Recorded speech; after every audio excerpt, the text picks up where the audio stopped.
तो इस वक्त हम यहाँ मौजूद है शाहजहाँपुर बॉर्डर के ऊपर और हमारे साथ पूर्व विधायक पवन दुग्गल जी मौजूद है। हम उनसे भी पूछेंगे। सर, आज श्रद्धांजलि दी गई है। अभी तक देश के अंदर ये जो किसान प्रोटेस्ट है इसके अंदर 29 किसान शहीद हो चुके हैं। इस पर आपका क्या कहना है?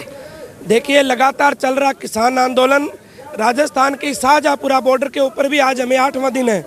26 तारीख से किसान दिल्ली के बॉर्डर के ऊपर, टीकरी बॉर्डर के ऊपर, शाहजहाँ बॉर्डर के ऊपर खड़े हैं। हमारे 29 किसानों ने शहादत प्राप्त की है और बड़े अफसोस की बात है आज भी मोदी सरकार, आरएसएस की सरकार इस आंदोलन को गंभीरता से नहीं ले रही। एक तरफ शहादत का दौर बढ़ता जा रहा है, एक तरफ कुर्बानियों का दौर बढ़ता जा रहा है, एक तरफ किसान अपने परिवारों के साथ लाखों की लाखों संख्या में पहुंच रहे हैं और दूसरी तरफ सरकार मौन धारण करके बैठी है।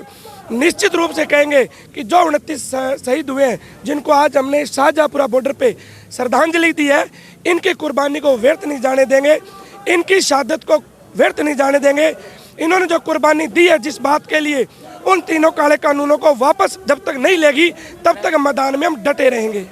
सर, आज लगभग 25वां दिन है और अब आगे की आपकी रणनीति क्या रहेगी? देखिए, ये तो हमारे जो आगू नेता है पंजाब में जो अगुवाई कर रहे हैं वही फॉलो करेंगे, वही बताएंगे, हम उनको फॉलो करेंगे। जैसी हमें कॉल मिलेगी उस कॉल का इम्प्लीमेंट राजस्थान का किसान, नौजवान, विद्यार्थी कंधे से कंधा मिलाकर करेगा।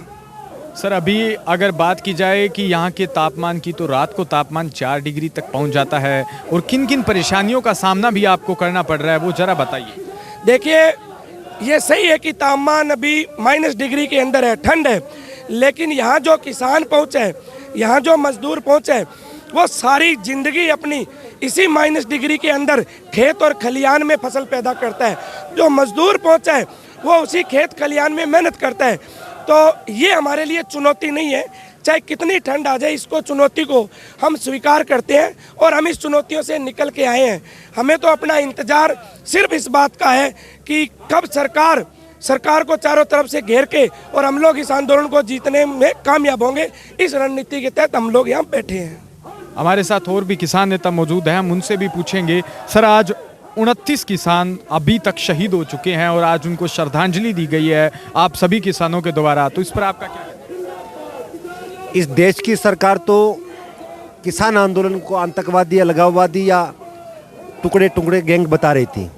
हो सकता है हमारे शहीदों को भी आतंकवादी बता दे, लेकिन देश के अन्नदाता के लिए जो साथी शहीद हुए हैं, वो शहीद किसानी के लिए लड़ने वाले देश के नौजवान थे, जिन्होंने किसान बिरादरी को या किसान बिरादरी की ज़मीन बचाने के लिए उन्होंने शहीदी दी है और उस शहीदियों को सदियों तक याद रखा जाएगा। आज 25वां दिन है सर, अब और कब तक किसान सड़कों पर रहेगा? ये तो केंद्र की सरकार तय करना है कि केंद्र की सरकार कब अध्यादेश वापस लेगी। किसान यहाँ अध्यादेश वापस करवाने के लिए आया है, सरकार और सरकार के मशीनरी से लड़ने के लिए नहीं आया है। लेकिन जिस तरीके से केंद्र की सरकार और हरियाणा की सरकार सरकारी मशीनरी का दुरुपयोग करके आंदोलन को कुचलना चाहती है, देश का अन्नदाता किसी तरीके से कुचला नहीं जाएगा। और जब तक ये केंद्र की सरकार तीनों अध्यादेश वापस नहीं लेगी तब तक किसान सड़कों से नहीं उठेगा और तीनों अध्यादेश वापस करवा के घर की तरफ रवाना होगा। एक और है कि आज से 2 दिन पहले प्रधानमंत्री नरेंद्र मोदी ने किसानों को संबोधित किया था, तो इस पर आपका क्या कहना है? उन्होंने समझाया भी था इन तीनों कानूनों को लेकर, इस पर आप क्या कहें? नरेंद्र मोदी अनेकों बार इस देश को समझा चुके हैं, मन की बात कह चुके हैं। उन्होंने तो 15 लाख का भी कहा था, अच्छे दिन आने का भी वादा किया था, 1.5 गुना भाव का भी किया था और किसानों के उत्थान की भी बात की थी। लेकिन क्या इस देश के अंदर हुआ? आज नरेंद्र मोदी हाथ जोड़ के किसानों के सामने ये कह रहा है, सर झुका के कह रहा है कि अगर कोई गलती हुई तो मैं स्वीकार कर रहा हूँ। हम तो ये पूछना चाहते हैं केंद्र की सरकार और नरेंद्र मोदी से कि तीनों अध्यादेश में किसानों को फायदा कहाँ है, ये नरेंद्र मोदी बताए।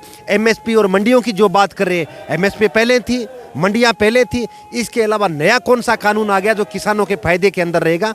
देश को ये नेता गुमराह कर रहे हैं, मोदी की सरकार गुमराह कर रही है। और जिस तरीके से देश को बेचने का जो नरेंद्र मोदी काम कर रहे हैं, आने वाले समय के अंदर नरेंद्र मोदी की ये मंशा होगी और भारतीय जनता पार्टी और आरएसएस की मंशा होगी कि देश के मानचित्र पे अडानी और अंबानी जैसे को नाम लिखा जाए।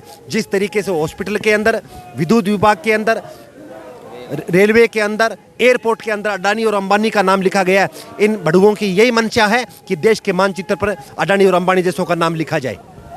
जैसा कि इन्होंने बताया है कि ये देश का जो नेता है, देश की जो सरकार है, वो किसानों को गुमराह कर रही है और डीपीके न्यूज़ उन तमाम 29 शहीदों को नमन करता है।